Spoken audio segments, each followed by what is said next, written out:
Hey, good morning. My name is James Officer, and I'd like to welcome you to a Thankful Thursday edition of Morning Joe.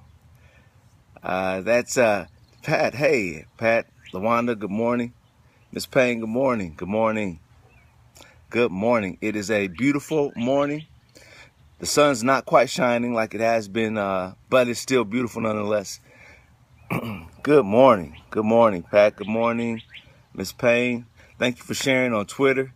You just get right to it. I appreciate it. I appreciate it. Day one. Day one. Lord knows I appreciate you. Lord knows I appreciate you. I'm excited. Today is a beautiful day.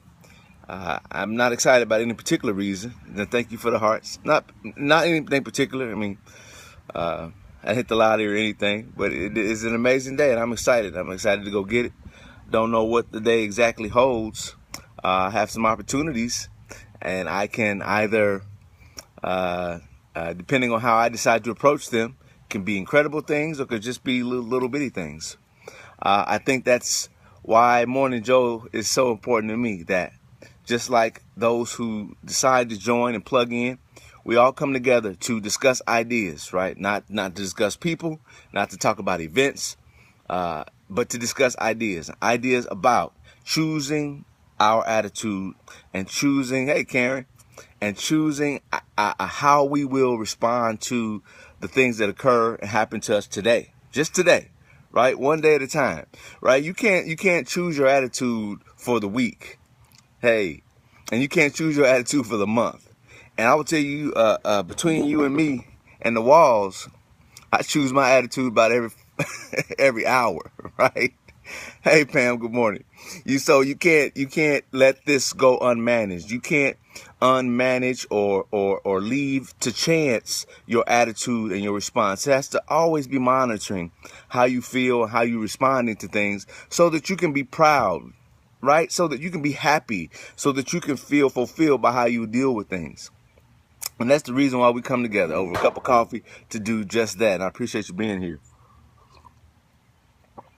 So I tickled myself this morning because I always try to think about some kind of catchy title to label the episodes, and so my mind went to Oprah, and I know you saw it.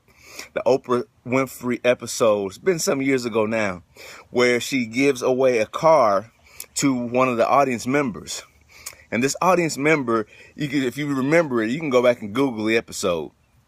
This audience member is so overwhelmed and so excited, and the rest of the room is kind of like happy for her, but they're kind of like, man, I wish I could have a car. You can just see it, like, man, I wish that could have been me. And then all of a sudden, Oprah starts going on a rant and giving everybody cars. You get a car, you get a car, you get a car. And everyone in the audience that day received a free car.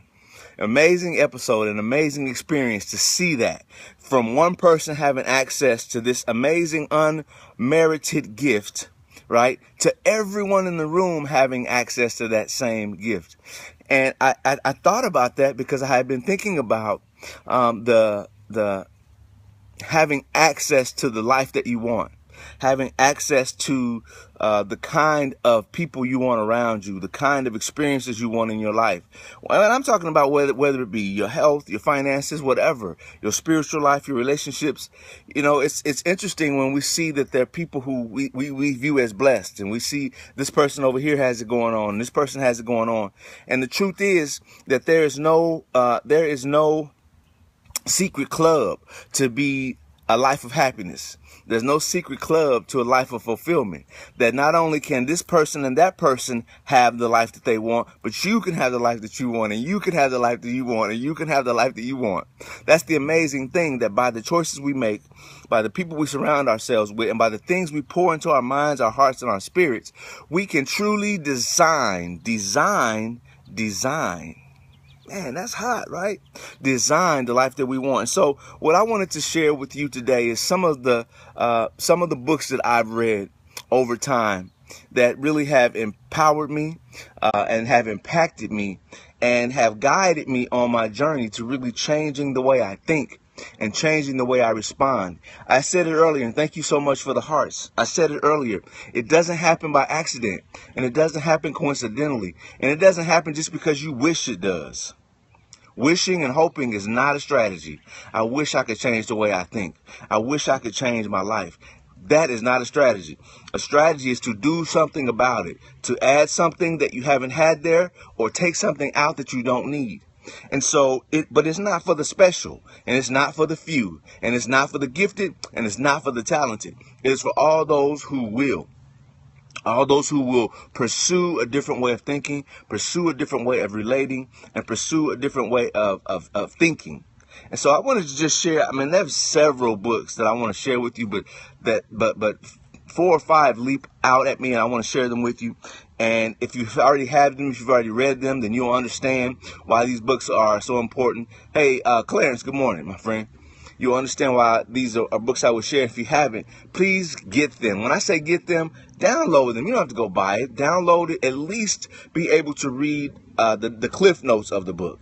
At least go to SparkNotes. SparkNotes.com is a website where you can go to and look up most books and at least get sort of cliff notes, right? If you remember that from back in the 80s, aging myself, 80s and 90s, cliff notes. So it's the same kind of thing. You can go and read at least portions of some of the books that I'm going to refer to you, so that you have, the point is, I want you to have access. I want you to have access. I want you to have access, and you to have access, and you to have access, right? It's not for the special. It's not for the few. It's for those who will. The first book is a book called Outliers. Oh, okay. So sorry. Well, I'm glad you tried. I hope you're enjoying your walk. I know you said you walk and listen. The first book is called Outliers. Outliers is written by a gentleman named Malcolm Gladwell. Malcolm Gladwell. And in this book, he basically debunks the myth that genius is for the special few. He debunks that. He says that essentially that genius and incredible mental, emotional feats and capability, it's not just for the few. It's not just for the Einsteins and the Edisons and those people. It's for anyone. It's for everyone who will develop themselves to that level. So Outliers, a great book. You may have even heard the statement before that it takes 10,000 repetitions to become an expert.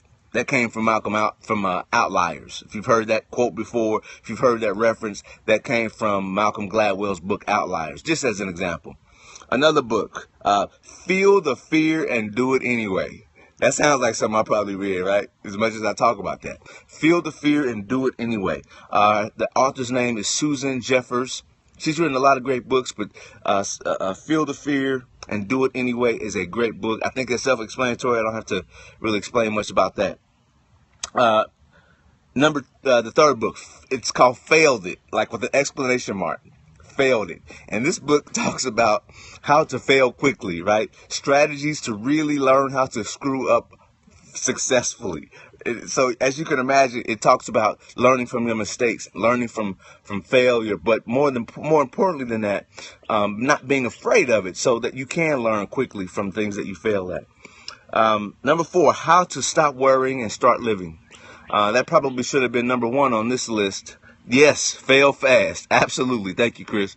In that book, the author is Eric Kessels. I didn't say his name. Eric, E-R-I-K, Kessels. The other names are pretty easy to remember. Eric Kessels, E-R-I-K.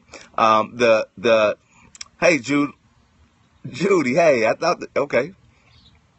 The fourth book I want to share, I think I said the title, but How to Stop Worrying and Start Living. Dale Carnegie is the author. The interesting thing about that is that Dale Carnegie's been deceased for 40 years almost, 30 years for sure. But the principles in this book are timeless and still very, very powerful. And then another book by Dale Carnegie, the fifth one I'll mention, is How to Win Friends and Influence People. It's probably the most prolific book I've ever read. It's impacted me more than any book I've ever read, other than the scripture, other than the Bible. Other than the Bible, How to Win Friends and Influence People has influenced me more than any book I've ever read. It's just about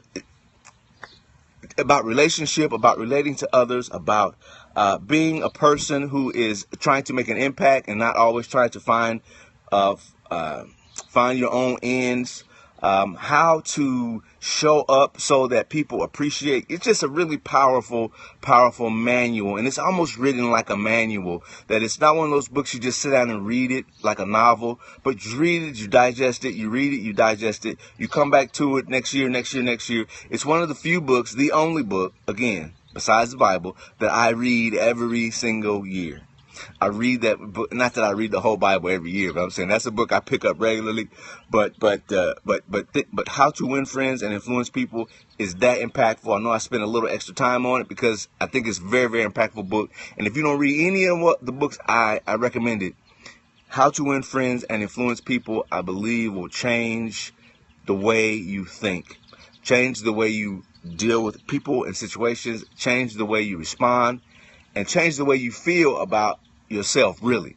It's something when you can read something that's nearly 100 years old, 80 years old for sure, and see that it's impactful, see that it is relevant today. That'll let you know that it is pretty near timeless, right?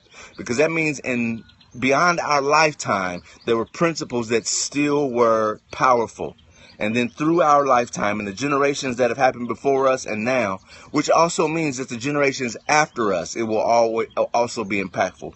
And when you can read and learn and digest principles like that, you know you are really lining up with the eternal, right? Right? There are certain things that are just hot for a generation. There are certain things that are just hot for an era. But when something is impactful and practical and applicable for generations, for hundreds of years, then you know that someone has tapped into God thinking, right? And they have interpreted basically God principles in Scripture in a way that's practical, that you can do something with it.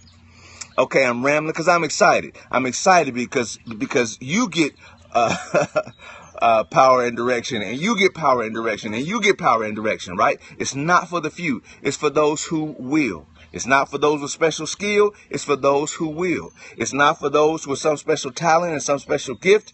It's for those who will. Everyone on this scope, everyone who everyone in your family, everyone in your line can have a powerful, positive way of thinking, a powerful, positive way of living, but they have to do it. It will not fall on you. It will not rain on you. It will not. And I'm going to say this, and it'll challenge some paradigms. You can't look up in the sky and ask for it, right? You got to do something. You got to do something. And the reason why you can't pray for it is because it requires a choice. If there's something in your life that you have to make a choice about, stop praying about it and make a choice. Right? Now, you can pray and ask for wisdom. You can pray and ask for direction. You can pray and ask for insight. You can pray and ask for courage. But the choice, not going to find it on your knees. You just have to make a choice. And the more you can equip yourself, the more you can equip your mind, the more you can feed your brain to help you make a choice. Yes, sir. Yes, sir. Yes, sir. I know that was going to click somewhere. And the more you can do that, the more effectively you can go about creating the life that you want.